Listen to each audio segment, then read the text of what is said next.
Hey, what's going on, guys, and welcome back to another Jacob's Clash episode. As we can all see, it's Clashmas season, so let's just go right into it. This is my first look at Merry Clashmas. Merry Clashmas, Chief, and welcome to my Gingerbread bakery. Can you smell that delightful scent of cookie in the air? Join me on a quest to become the ultimate goblin baker in all the land. Your reward? Sweet prizes and some seriously awesome special troops. Loot sweet elixir from enemy villages to progress in the event. And remember to collect it from my bakery too, as you'll need it for my wintry creations. The more sweet elixir you collect, the more rewards and cookie medals you unlock. You can then trade your cookie medals for even more rewards at my friend the trader. Have a sweet time. Catch you at the finish line of this gingerbread-fueled winter adventure. Heck yeah. So this seems to be just like the Halloween event, Spookoween or whatever it was called. But let's just go check it out. So I believe, where's the gingerbread? Here it is, right up here. So I collected 100 right here. Now we can go check out what the rest of it looks like here. All right, Gingerbread Bakery, Cookie Rumble. Welcome to Cookie Rumble. It's pretty much just telling us the same things we just learned right there. It looks like this time it is split up into both the event pass and the non-event pass. The non-event pass, it looks like you can unlock all the specialty troops, which is nice, and quite a bit of these ores, which of course everyone is grinding for at the moment. What is a bag of frost mites? Oh, it's a spell. It looks like a freeze spell, just a super long freeze spell. Very cool. Very cool. Looks like it spawns some barbarians as well. I am interested to try that out. It looks like the entire pass is pretty much just glowy ores and whatnot. If we do buy the gold pass, we can unlock some of these starry ores. And it looks like, obviously, we can buy the event pass for $5. So, that's kind of, I don't know, it's kind of annoying, but I think there's value to both it. Obviously, you're going to get more ores and access to more ores without it. Looking in this trader shop, obviously the thing, I did see this online, the thing that everyone is going to want to buy, and this is my kind of one fear with this event, is this the way Clash of Clans almost permanently becomes pay to win? And what do I mean by this? So basically, obviously, right now, as a free-to-play player, we can all unlock this giant gauntlet, right? This is a new special ability. Let's look at it right now. It looks ridiculous. I think everyone should use this permanently. Your king becomes be able to hit splash. He's obviously like 4 times as large. Ridiculous, right? But the problem is, what happens once this Clash anniversary basically ends? Does that mean no one can ever get the giant gauntlet again? Or what I assume is going to happen is, oh no, you can get the giant gauntlet, but you're going to have to pay $5 to go get this. So does that make it kind of unfortunate for players who obviously maybe took a break for a month or just are coming to Clash of Clans a little later, where they are going to have to buy the best ability in the game? I don't know. We'll have to see what they end up doing. But it seems like what I'm going to be doing is buying this giant gauntlet and then probably just buying some of these ores, right? These starry ores are the most impactful just because, well, they allow you to upgrade this epic ability right here. And unlike the other rare abilities, this one does go to level 27. Oh, that's kind of crazy. Welcome, Roth. Thank you for subscribing. I don't know if I've ever had that while just recording a video, but pretty cool. So overall, yeah, I think it'll be fun. The training boost is almost the best thing about it, just because, look, we can get a 30% training boost for free. So if anything, we can just play Clash of Clans a lot casually, which is just really fun. Of course, we're going to try out some of the new troops. I don't really know how they work at all, right? So we're going to try them out together. I think I probably will buy the event pass, right? I want all of it, but maybe not right now in a sense.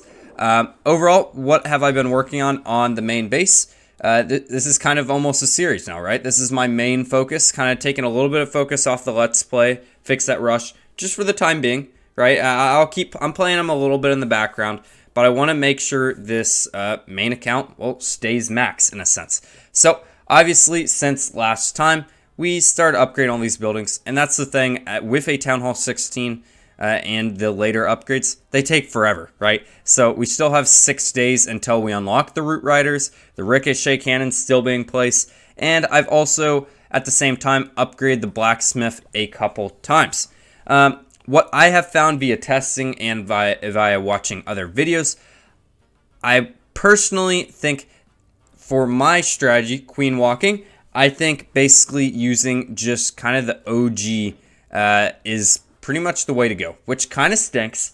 You know, you can throw in the Vampire Sash if you want. It's just the extra HP that you gain from these, and especially because they're level 15, I don't think you really want to switch off.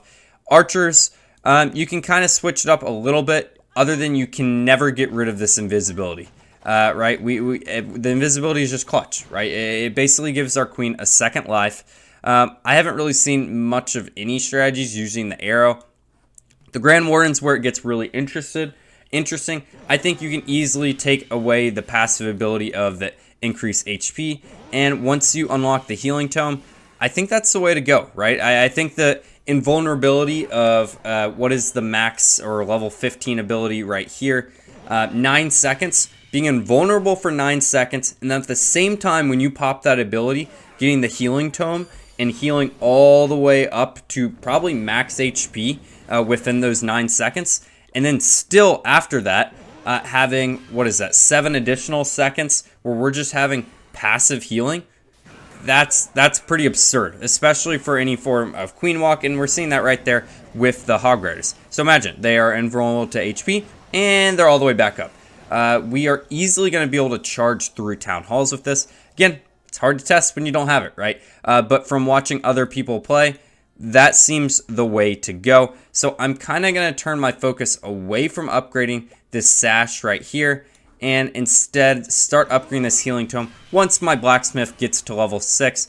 Of course, I'm immediately going to be upgrading that Epic ability, and I think it almost will, almost immediately, like I said, slot right in, probably for this Barbarian sash.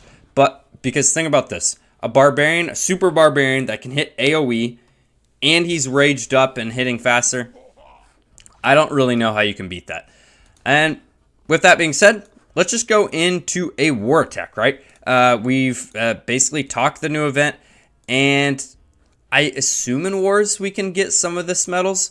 Level 16s. I love how my recommended target is number 2 when I'm number 1. They're like, don't even touch number 1.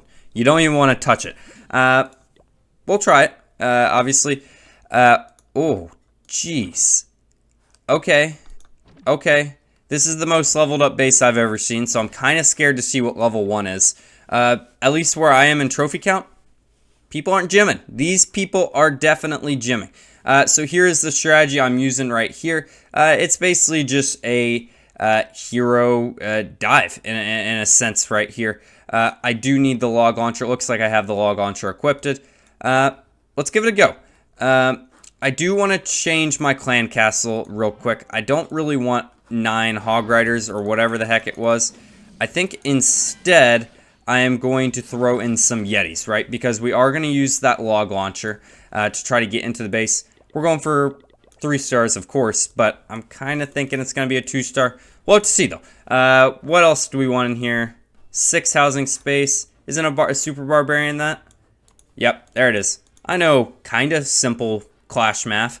No, I was 1 off. Of course I was. We're not going to worry about it. We're going to go for it. This is going to be rough. I haven't used this attack strategy in a hot minute. Troops aren't fully max, but they're close enough, right? Let's go in and attack.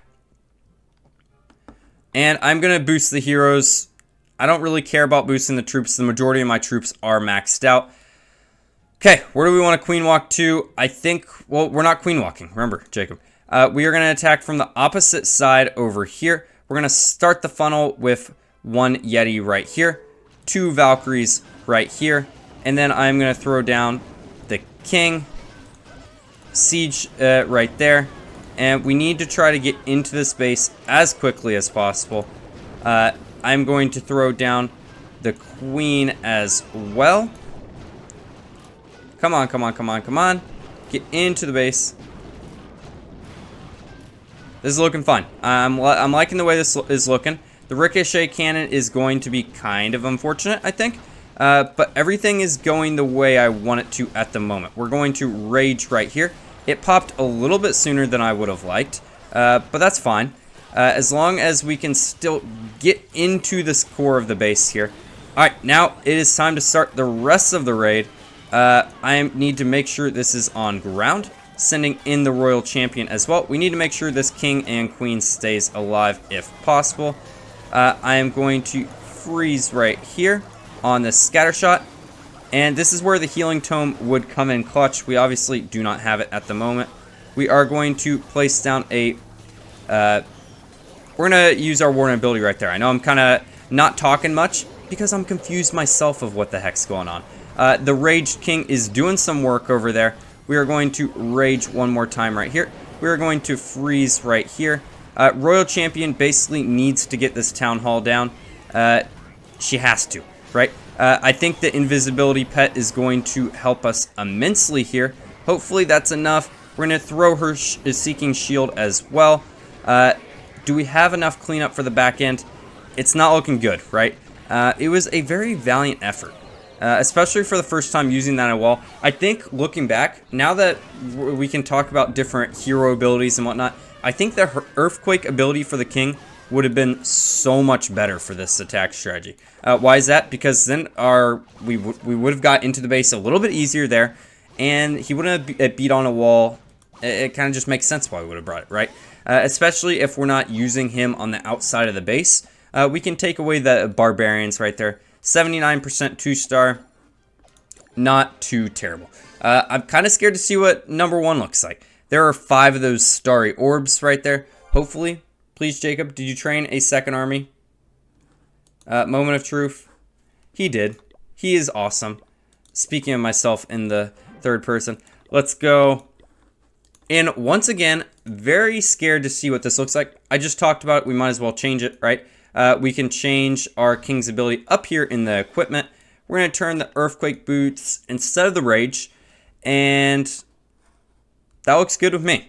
All right, let's try it. In 3, 2, 1. Let's do it. All right. Come on, number 1. What are we looking at here? Okay. Everything's in a line. So I think if we can get this working, this will be pretty sweet. What I'm seeing is the Ricochet Cannon, Super Archer Tower. All the Expos are maxed out. All the heroes are already maxed out as well. Kudos to this guy. This base looks pretty insane. We are first going to start it with a Yeti right here. We're going to do Ice Golem, King. We are going to use... We don't want to use the ability yet. I am throwing basically everything down. Let's use our Valkyries to try to funnel them into the base. We're going to use the King's ability right here. I'm going to freeze. The King not tanking for that is almost the most unfortunate thing that could have gone in this raid. It's happened, folks. This is not looking good. I'm not going to sugarcoat it. Somehow the wall breaker didn't get there. Our queen is now... Our wall breaker is not targeting the right wall. This is not going well. Can we salvage it? I don't know. Queen is still going that way. What that means is we need to start the rest of the raid like right now, or it's wraps. So sending in everything right here. We're going to freeze this. We can do a early rage. I think we kind of have to. And now we kind of just need to heal, rage. We're going to warden ability right here. Root Riders in the clan castle is very interesting. Don't really know how it's going to work out for either of us. I am raging up right through here. Hoping this is working. We kind of need our royal champion to come in clutch here and turn invisible again. Queen, please target the town hall. I'm going to use the royal champion ability right here. She's going invisible. Please stay invisible. Go invisible. Go invisible. Go invisible. Go invisible. Yes! Let's go. I know I'm getting excited about 2 stars. I maybe shouldn't be, but I am, right? I'll take it, right? First war against decent Town Hall 16s. And we did fine, right? Our troops aren't maxed. We don't have the Root Riders or any of the strategy I really want to use yet. Probably should be Queen Walking. I need to stop making excuses. We just need to be happy because our siege only made it this far, right? I wanted the siege to probably break around this area and take out all those Infernos. 79% 2-star. We will take that. All right, now looking back at it, we're still losing the war, right? We need our rest of our clan to pick it up. I'm not too worried about it, but look at that loot. 2.7 million of each, 14,000 dark. This is what I really care about here. 10 of those starry orbs, 74 of those purple ones, and 2,090 of the blue little orbs. It's looking dang good. Let's go over here and see. I guess that basically answered my question. War attacks do not give us the resources. So realistically, I want to go in on another attack. Via watching another video, I basically saw that it was basically randomized where the elixir was. It wasn't in the elixir storages or anything like that. It was random defenses. So that's interesting, and I kind of like that. It basically just means that it's going to be a little bit trickier to get into the core, and it also means that, well, we don't have to use only sneaky gobs to farm. We can just use our normal attack strategy. Like, say I love using Hog Riders. The Hog Riders will just go and target the elixir, so that's kind of nice. But yeah, those were my first thoughts of the event. I know I didn't really try it out that much. I will try it out. I will unlock this giant gauntlet off camera and we'll try it out together. So overall, I hope you guys have enjoyed this video. Make sure to like, make sure to subscribe. I have finally finished finals and everything school related. So hopefully more frequent uploads. We'll see.